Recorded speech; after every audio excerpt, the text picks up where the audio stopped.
The story of Paul Lynde is one that mixes laughter with sadness, success with struggle, and fame with hidden truths.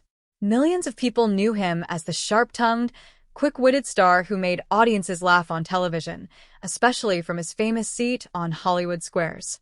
His jokes were fast, clever, and sometimes a little risky, which made him stand out from everyone else.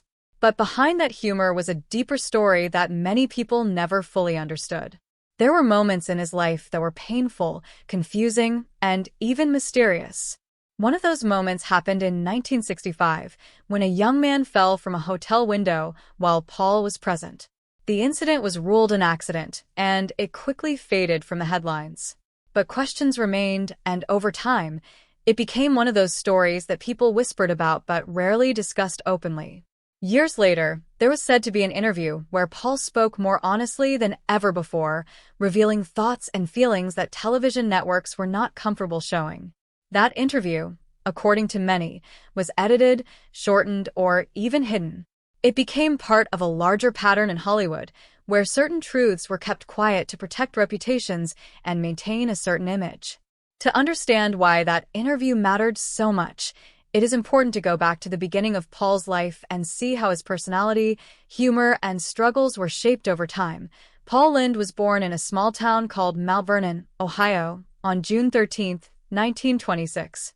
His childhood was not like that of most children. His father ran a meat market, and for a period of time he also worked as the town sheriff. Because of this, the family lived in a building that had a jail below it. Imagine being a young child and hearing prisoners shouting and metal bars clanging at night, while also smelling the strong scent of meat from the shop. This unusual environment may have helped shape Paul's sense of humor, which often mixed light comedy with darker undertones. From a very young age, he showed interest in performance. One important moment came when his mother took him to see the film Ben-Hur. The scale and drama of the movie amazed him, and he later said that it was the moment he realized he wanted to entertain people. As he grew older, he began to copy voices, repeat lines, and act out scenes. But life was not easy for him.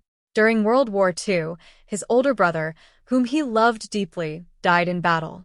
This loss affected him greatly and stayed with him for the rest of his life. Only a few years later, he also lost both of his parents within a short time.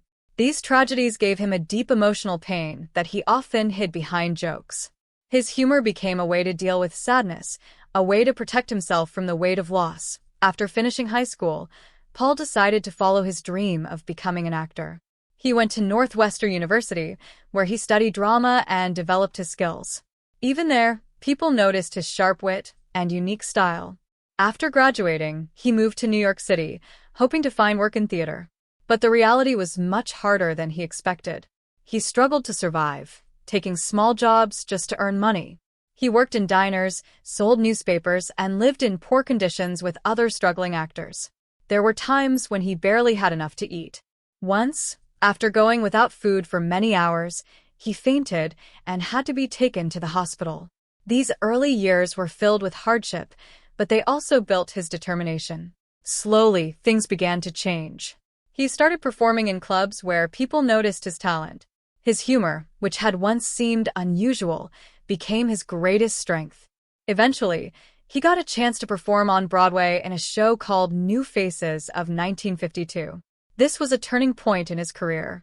His performance stood out, and audiences loved his unique style. He became known for his ability to take dark or uncomfortable topics and turn them into something funny. This skill made him different from many other performers and helped him build a name for himself in the entertainment world. As his career grew, Paul moved into television and film. He appeared in many shows and movies, often playing characters that were nervous, sarcastic, or slightly exaggerated versions of everyday people. One of his most memorable roles was in the musical Bye Bye Birdie, where he played a stressed and humorous father. His performance earned him a Tony Award nomination, which was a major achievement. Later, he appeared in the film version of the same show, bringing his character to an even larger audience. Even though he became more famous, there was still something unusual about his fame. People recognized his face and his voice, but they did not always know his name. He was often called the funny man rather than being fully recognized as a star. This changed when he became a regular presence on television. He appeared on popular shows and slowly became a familiar face in American homes. One of his most loved roles was Uncle Arthur on the show Bewitched. This character allowed him to show a more playful and magical side, and audiences responded very positively. His performance was full of energy and charm, and it made him even more popular. However, even as his success grew, there were parts of his life that he had to keep hidden. During that time, Hollywood was not a place where people could easily be open about their personal lives, especially if they did not fit traditional expectations. Paul was known privately to be a gay man, but this was something he could not openly talk about in public. The entertainment industry placed a lot of pressure on actors to maintain a certain image, and stepping outside that image could harm a career. This created a difficult situation for Paul. On one hand, his personality and humor often hinted at who he really was. On the other hand, he had to be careful about what he said and how he acted in public. This double life added stress and complexity to his career. It also connects to the mysterious interview that many people believe was hidden or altered. In that interview, it is said that Paul spoke more openly than usual, possibly touching on topics that were considered risky at the time. If this is true, it would explain why networks might have wanted to control or limit what was shown. At that time, television was very carefully managed, and anything that challenged social norms could be removed or changed. Whether the full truth of that interview will ever be known is still uncertain, but the idea of it adds another layer to Paul's story. In the end, Paul Lynde's life is a powerful example of how a person can bring joy to others while carrying personal struggles inside. He made millions of people laugh, and his work continues to be remembered even today. But behind that laughter was a man who faced loss, hardship, and pressure throughout his life. The story of the hidden interview, whether fully confirmed or not, reminds us that there is often more to a person than what we see on the surface. It also shows how the entertainment industry has changed over time, becoming more open and accepting in ways that were not possible during Paul's career. He passed away in 1982 at the age of 55, but his legacy lives on through his performances and the impact he had on comedy. His ability to turn pain into humor is something that many people can relate to, and it is part of what made him so special. Today, when people look back at his life, they see not just a comedian, but a complex human being who lived in a complicated world. His story is not just about fame or success, but about resilience, identity, and the courage to keep going even when life becomes difficult. As the late 1960s turned into the 1970s, Paul Lynde reached a level of fame that few television personalities could match. His role on Hollywood Squares made him a household name across the United States. Sitting in the center square, he became the star of the show without officially being the host. Contestants would choose him again and again, not just because of strategy, but because they wanted to hear what he would say next. His answers were never simple. They were filled with clever jokes, playful sarcasm, and a unique delivery that made even ordinary questions feel entertaining. Over time, he appeared in more than 1,000 episodes, which is an incredible number for any performer. His presence became so important that many viewers felt the show would not be the same without him. Yet, even at the height of this success, there were signs that things were not as perfect as they seemed. Behind the scenes, Paul struggled with pressure, loneliness, and the expectations placed on him by both the industry and the audience. He was expected to always be funny, always be sharp, and always fit into a version of himself that television executives found acceptable. This constant demand could be exhausting. At the same time, the world around him was slowly changing. Social movements were beginning to challenge old ideas, and more people were starting to question the strict rules of Hollywood. However, those changes came slowly, and for someone like Paul, the risks of being too open were still very real. The mysterious incident from 1965 remained a shadow over his life, even if it was rarely discussed publicly. A young man named James Bing Davidson fell from a hotel window during a gathering where Paul was present. The official report called it an accident, and no charges were filed. Still, the situation was unusual enough to raise questions. Why was there so little media coverage? Why did the story seem to disappear so quickly? In an era when Hollywood carefully controlled its image, it is possible that certain details were intentionally kept out of the spotlight. For Paul, this event became something that followed him quietly in the background.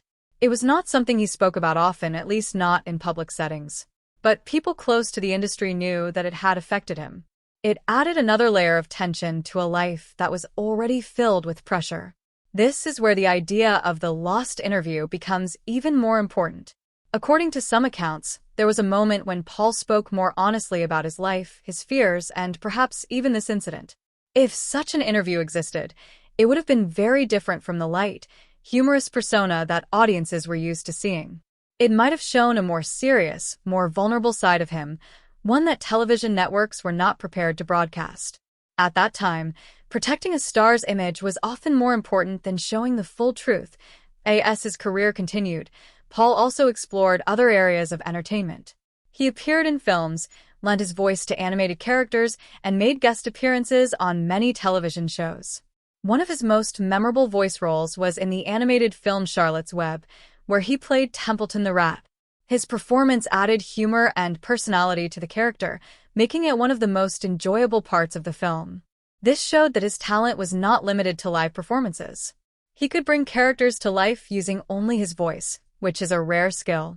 However, even as he found success in different areas, the challenges in his personal life did not disappear. The pressure of maintaining a public image, combined with the emotional weight of his past, began to take a toll. Reports from those who knew him suggest that he struggled with alcohol and health issues. These struggles were not always visible to the public, but they were part of his reality. It is often the case that people who make others laugh are dealing with their own difficulties behind the scenes, and Paul's life is a clear example of this. By the late 1970s, the entertainment industry was changing, and so was Paul's place within it. New styles of comedy were emerging, and younger performers were gaining attention. While he was still respected and recognized, he was no longer at the center of the spotlight in the same way he had been before. This shift can be difficult for any performer, especially someone who has been so closely connected to a particular role or show.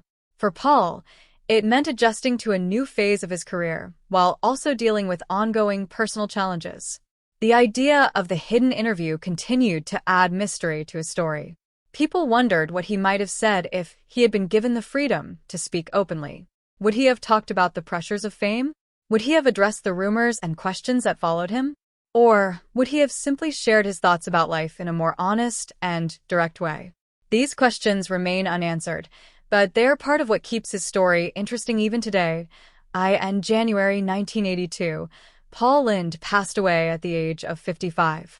The cause was a heart attack, the same condition that had taken his parents years earlier. His death marked the end of a career that had brought laughter to millions, but it also closed the door on many unanswered questions. After his passing, people began to look back at his life with a new perspective. They saw not just the comedian, but the person behind the jokes. They recognized the challenges he faced and the strength it took to keep performing despite those challenges. Over time, interest in his story has continued, especially with the idea that there may still be lost or hidden pieces of his life waiting to be discovered.